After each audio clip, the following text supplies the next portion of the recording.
Hello everyone, I hope you're all having a fabulous Monday. Today I'm coming at you with our weekly Minks Monday Q&A. Before we get started, let me share the bag that I'm currently rocking, and that is the Louis Vuitton Speedy 25 bandolier in the monogram canvas with the organizer because I'm still using it, so that way I can hopefully give you guys a very detailed, in-depth review on it in a couple of weeks.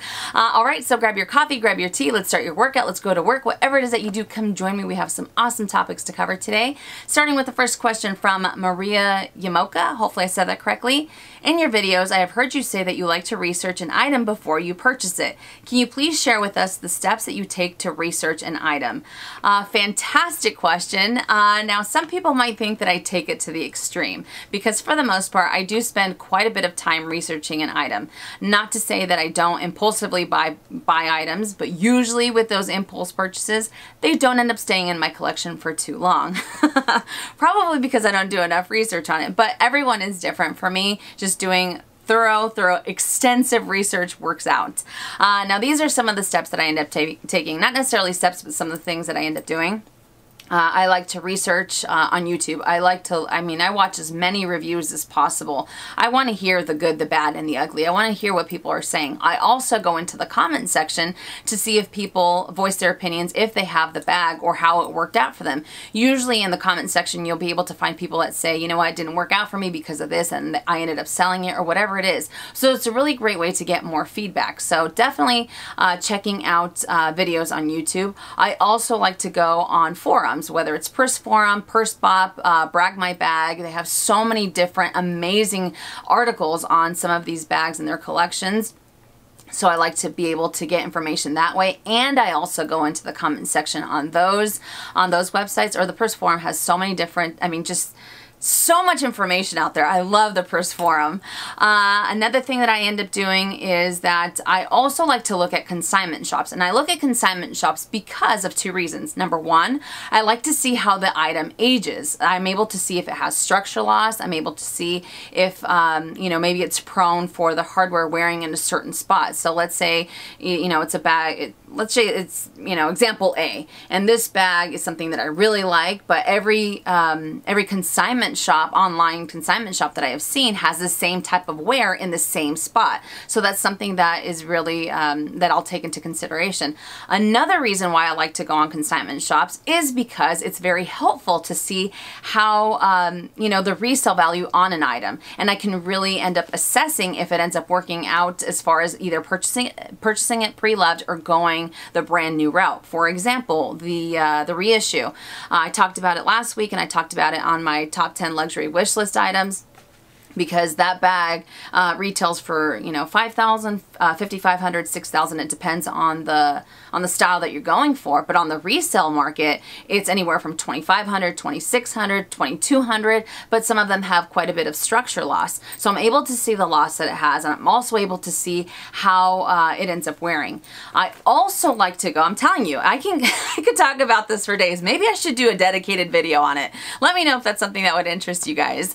I also, it's very imperative, if possible, to go into the boutique and try it out. Now, I know that not everyone lives near a boutique, so they're able to do that. But if you are, near a boutique, I definitely recommend going in there, not to buy, but to try it out and see how it works out. Take the items that you would normally take with you in your handbag, your daily essentials or anything like that, and that way you can see if the bag ends up working out. Sometimes you might have to go a little bit more compact, but it's still beneficial to bring all of those items with you, so that way you can see how it ends up either if it makes the bag too heavy, if you need to go compact very extremely, or if you have to go compact very extreme, or if it's something that'll end up working out. It's all a matter of the bag that you're looking for or the item that you're looking for. So by bringing all of your essentials, I feel that it's really helpful.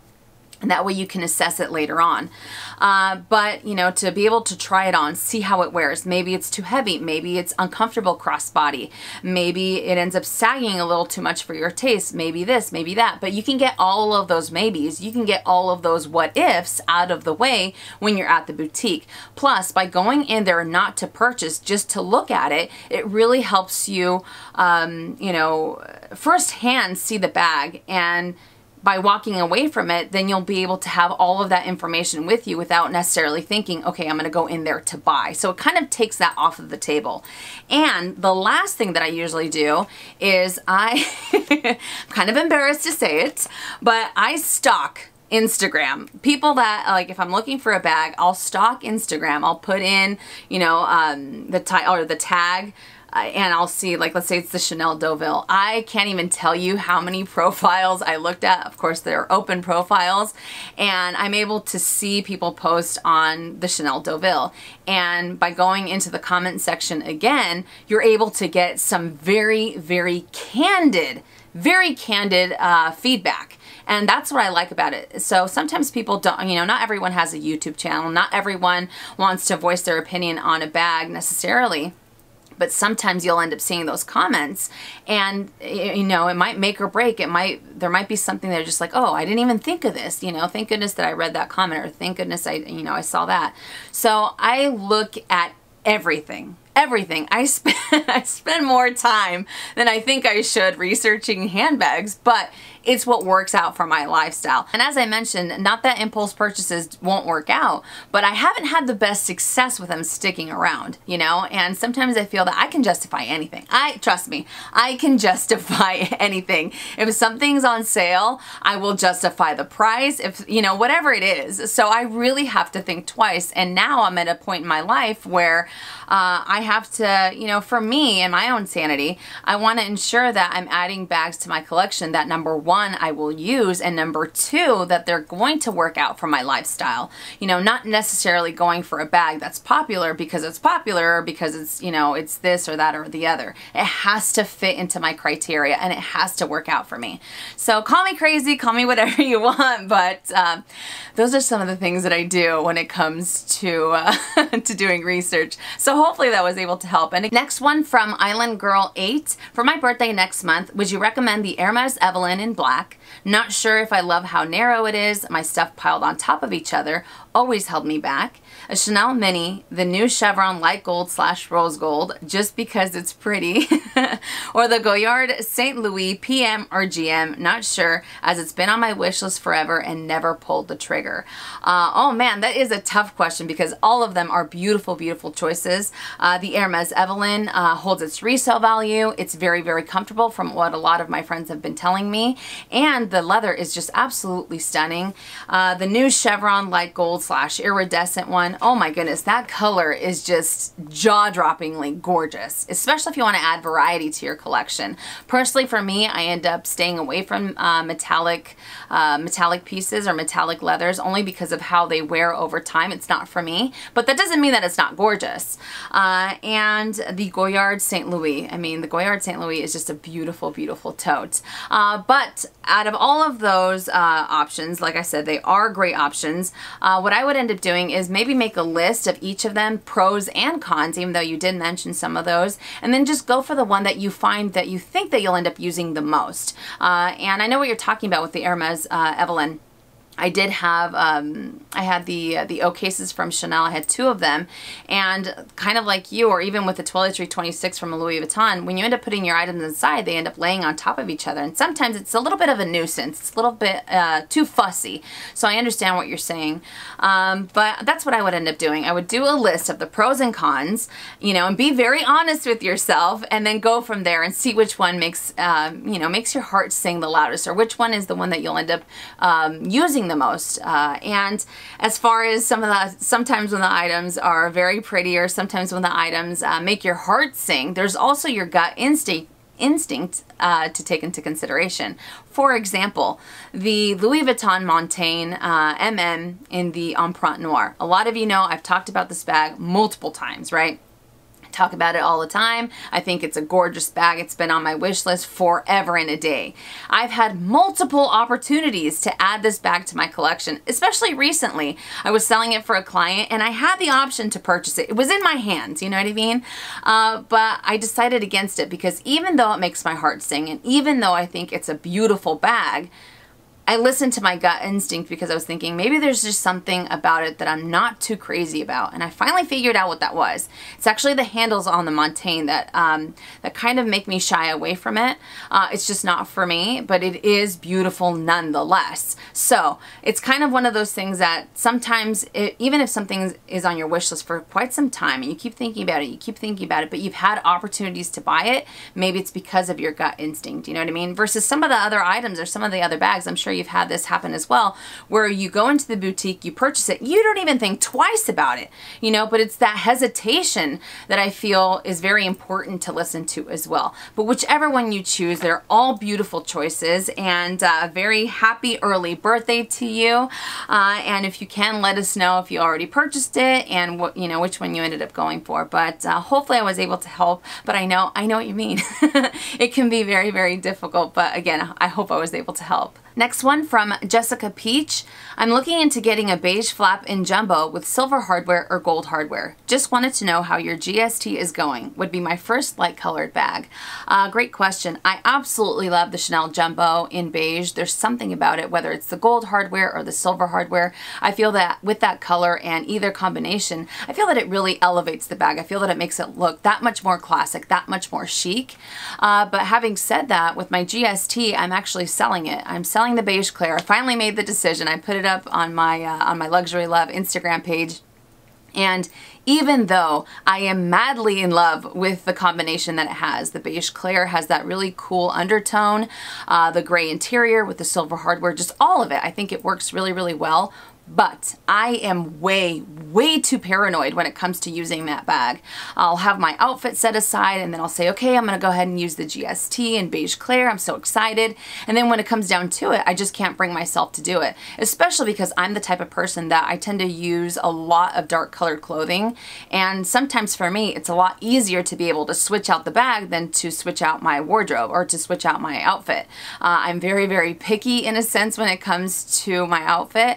So when it comes to the bag, if it's not working out with the two, I'll just switch out the bag. It just makes it, like I said before, a lot easier. So the paranoia drives me crazy. And even though, as I mentioned, I am madly in love with the combination, I think it's a beautiful, beautiful bag. And it's like in pristine condition because I haven't really used it. It still has the stickers. We all know how paranoid I am about the stickers, right? But for me, it doesn't make sense to have something sit on my shelf if I'm not going to use it. And it's been sitting on my shelf for quite some time, a little too long than I would like. So I figured, you know what? It is what it is. I'm just going to go ahead and sell it. And it's, you know, it's just such a beautiful bag. And as much as I would, you know, one of my dreams is to add a white medium large to my collection. I mean, that would be great. That would be great. But same thing. It would drive me crazy because I know I would get color transfer. And once I get color transfer on a light bag like that, I would probably, normally I end up losing interest in it. So I don't want to have to spend that amount of money, whether it's brand new or pre-loved, and then just, you know, kind of toss it aside. How bad is that? That's bad, but I mean, I'm being honest.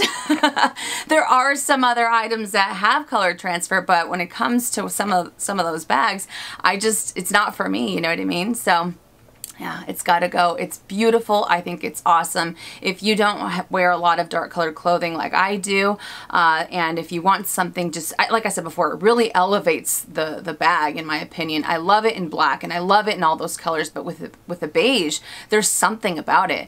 Then I would go for it if it makes your heart sing. But just know that if the paranoia of color transfer has any, you know, if you think about it, then maybe it might not necessarily be the color for you. So hopefully that was able to help. But like I said before, I'm just being honest. I think it's great, but it doesn't always work out for everybody. All right, next question from Jennifer Dobkins. Actually considering the Chanel Deauville or the Neverfull MM in monogram. What are a few differences and similarities in your opinion? Wonder what your thoughts are on which is the better bag. Great question. And I do have the Deauville here, so we have some eye candy, so I'm not failing like every other week. So I have the large Chanel Deauville in the gray, and then I have the Neverfull MM in the monogram canvas. These are currently stuffed, so that's why they're holding their shape very, very well.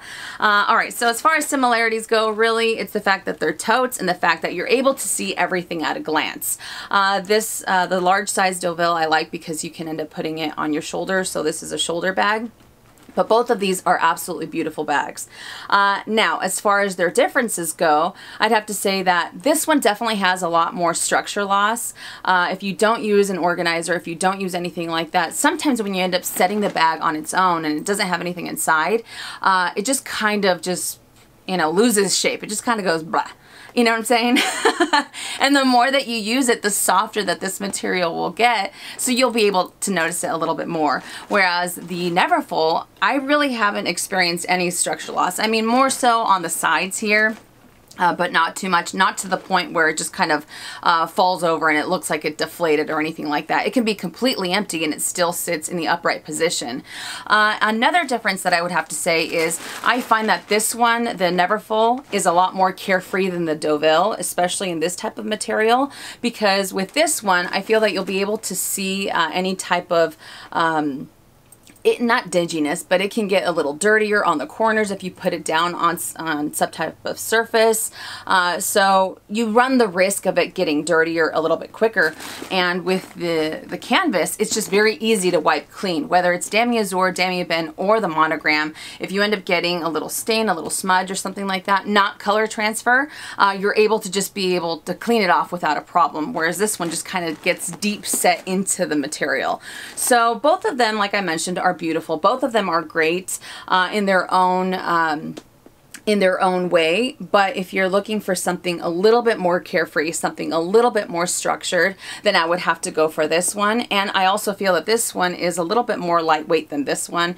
And between the two, both of them sit pretty comfortably on my shoulder whenever I use them on my shoulder. Usually I end up using this in the crook of my arm or I end up hand carrying it. But this one I would have to say is a lot more comfortable. So not necessarily a better bag because like I said, both of them are great totes from each fashion house. But I think this one just kind of, I guess you could say, yeah. It's a little bit of a better bag. It takes the cake for how much more it has to offer, I would have to say. So between the two, I love them both. I'd go for the Neverfull. I'm not trying to play favorites, but I've always said I'm going to be honest with you guys, and it is what it is, you know what I mean? Next question from Kawana Smith. I've noticed that you use a number of luggage tags. Is there a reason that you do not hot stamp your speedies? Fantastic question. When it comes to hot stamping handbags, it's really about personal preference. I much rather see a hot stamp on a small leather good versus on a handbag.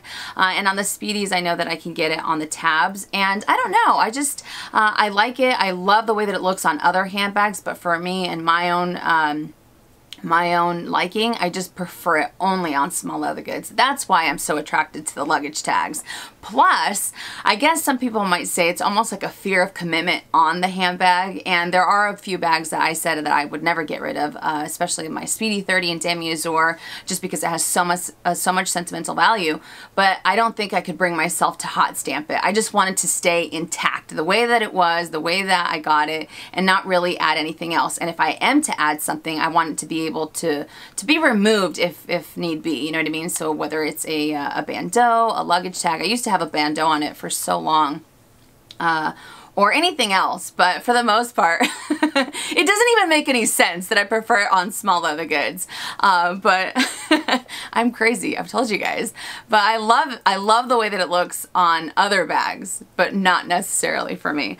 I don't know if that makes any sense or not, but I've told you guys, it's the 50 Shades of Crazy. All right, next question from Rob V. Is there a Louis Vuitton collar for Edward in the future? Love this. I don't think so. I believe it's the Baxter. Baxter? Yeah, I think it's the Baxter. or what's it called, collar for dogs. I know they have multiple sizes. I think that it might be a tad too large for Edward's neck. But even then, my very good friend Marianne sent him this beautiful rhinestone collar that he uses whenever we take him on walks or whenever we go to the vet. But as far as when we're at the home, we don't put a collar on him. We had a horrible experience happen with 2 of our previous dogs. It scared me half to death. So that's why we don't put a collar on Edward when he's here in the house or, you know, out in the yard or anything like that. He just roams around free. But as much as I would want him to wear one of those collars, I don't think I would. I mean, how cute would it look with his markings and everything? But maybe Edward's an outdoors kind of guy. I don't know. Even though his other collar has a ton of rhinestones. And to be honest, he can be quite a diva sometimes. So no, as much as I would love it, unfortunately not. Next question from Jamie Smith. The multicolor monogram is what sparked my interest in Louis Vuitton and luxury goods back when it came out. I would love to know your thoughts on the line, and do you still have your multicolor pieces? What is your reaction when you see them out and about today in 2017? Great question. And like you, when I saw the multicolor pieces way back when, there was something that really attracted me to Louis Vuitton, and I think ever since then that's what really added to the love for the fashion house. But I have actually sold quite a few of my multicolor pieces. I currently have 2 in my collection. I have the cosmetic pouch in noir, and I also have my insolent wallet in the noir. I don't know why I didn't bring it out, but I also have that one. So I only have those 2. My holy grail bag from Louis Vuitton was actually the multicolor Speedy 30 in Blanc. Did I say that? In Blanc. And my dream came true. I was able to purchase this bag, but not only was I able to get it, I was able to get it at the mothership at the Champs-Elysees store in Paris. I think it was now 3 years ago, maybe 4 years ago, really? 4 years ago. It's almost 4 years ago. And it was just, that bag was just stunning. That's the bag, like I said before, that sparked my whole interest. And I was able to acquire it, but I could never, ever bring myself to use it. I wanted it to stay in like this glass case and everything. I've also sold my zippy coin purse. I think it's called the Pochette Plate in GM. What else did I have? I had an Alma PM in the multicolor noir as well. So I've sold quite a few items, and even though I've sold them, there is still something about multicolor that gets me every single time. My heart flutters every time I see it. And I think it's probably because of the nostalgia that I attached to it way back when. But I still think, it's such a fun print. It's so lively. All those beautiful colors on the black or on the white. There's just something about it. It really makes the item pop, in my opinion. And I really like the multicolor Blanc when it has that really rich honey golden patina. But even though, like I mentioned, I did sell most of my items, there's just something about it. I think it's stunning. It's so gorgeous. You know, it's one of my all-time favorite collaborations that the fashion house did, and with Takashi Murakami, and it's awesome. And I know it's not for everybody. I know some people say that it's too busy. Some people say that it's too, they find it to be a little too like juvenile and things like that. But you know, there's no rules when it comes to fashion. I don't care if you're 100 years old or if you're 10 years old. If you like multicolor, then go for multicolor type of thing. You know what I mean? So, am I still a fan to this day? Absolutely, I am. All right, next question from Sandra Capers. I was wondering if you now leave your bags out, or do you put them in dust bags after filming? Wonderful question, and it makes me laugh because, as I mentioned earlier in the video, my 50 Shades of Crazy always comes out because these bags, as soon as I turn off that camera, they go right back into the dust bags. I am so freaking paranoid. It's insane. And, you know, the main reason why I let them out, Not necessarily because of eye candy, even though that is helpful, but it's because of the color of the dust bags. Since most of them are yellow and then I have a few white ones, it usually ends up picking up the color really badly on my camera, so it makes for a very dark looking background, and it kind of makes me look darker as well. I think when I first had the setup, I had my bags in the dust bags and it was just way too dark for my taste, even with the new lighting that I have. But nope. Still crazy, still paranoid, they go right back. And to be honest, sometimes it takes a little while to take everything out just to make sure that I have the ones that are out of their dust bags in the frame, because that's when you'll really start to you'll start to notice the darkening of the video. But no, I can't do it. I can't do it. I've tried. There's sometimes that I'm busy running around and I don't necessarily have the time to put them back, but the minute I have a chance to do it, they go back. I know, and some of you guys are like, Minnie, just leave them out, just leave them out, they'll look great, you know, but no. Next question from Tanisha Morris. I'm in the market for my first luxury purchase and I have decided on the Louis Vuitton fashion house. That is awesome. As far as what to purchase, I'm undecided. I am torn between the Neverfull MM and the classic Speedy 30.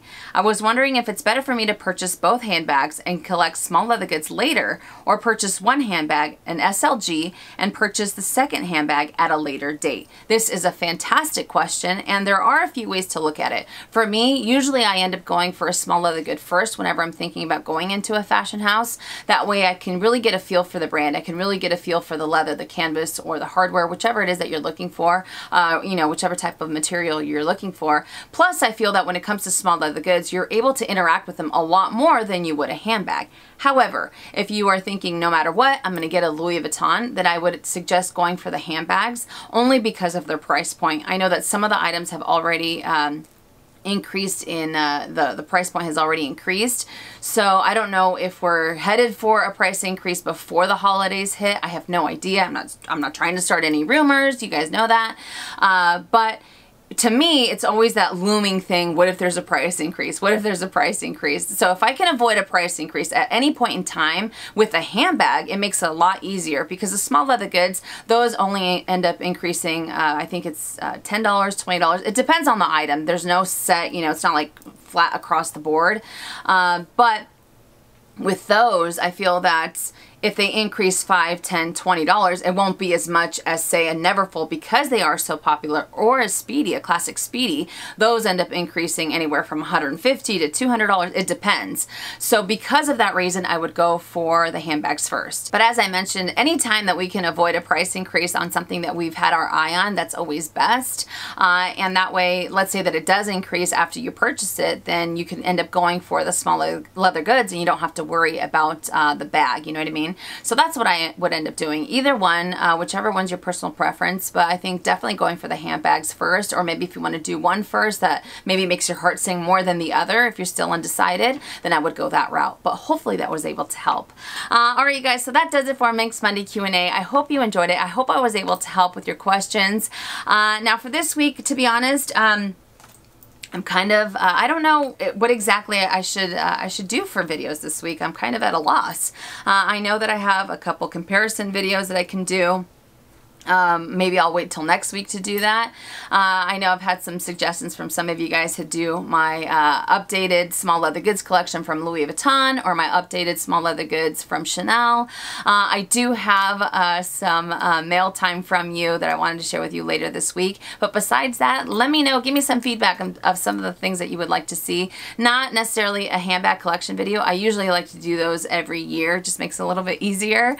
But I don't know. I'd love to hear your guys' feedback, because I want this to be as interactive as possible. So if there's something that you would like to see, let me know in the comments section down below. And again, thank you guys so much for watching. If you enjoyed this video, please give it a thumbs up. If you haven't already and you would like to, please subscribe to my YouTube channel by clicking on the red button down below and hitting that bell so you're notified when I upload videos, which is anywhere from 2 to 3 times a week. And I will see you later on this week. And as always, make it a fabulous day or not. The choice is yours. Have a great day, you guys.